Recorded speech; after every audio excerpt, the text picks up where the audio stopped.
Let's rewind just a bit. All of this began with an executive order from Governor Greg Abbott to ban mask mandates. Then came the lawsuits, Harris County and Fort Bend County and other counties suing the governor over that order. And that was followed by the courts getting involved in response to those lawsuits. Tonight, there's yet another ruling. KPRC 2's Brandon Walker is live to explain what this new ruling is and how it could impact local schools. Brandon?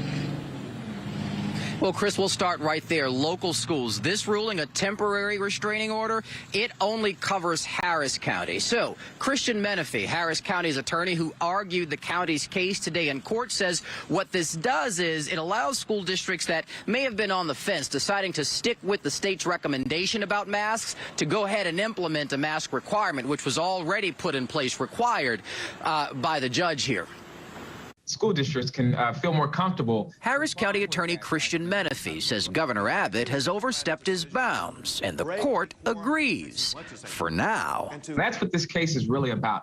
Can the governor of a state suspend laws merely because they may be used by other officials to do something that he does not want them to do? Thus, say legal experts, to mask or not to mask isn't quite the question, at least not the core legal one, in the fight over whether masks can be mandated. Better yet, how much power did the state legislature actually grant the governor here? That's it, says Professor Kellen Zale of the University of Houston Law Center.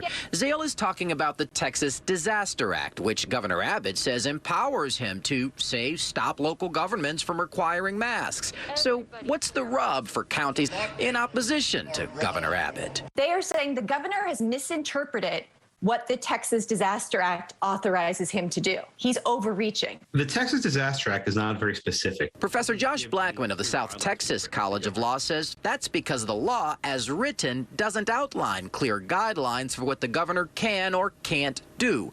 But the Texas laws give the governor fairly broad powers to enact regulations during emergencies. Hence the governor's stance and approach. Local governments have authority, but generally the central government, the governor, can override or preempt the local decisions.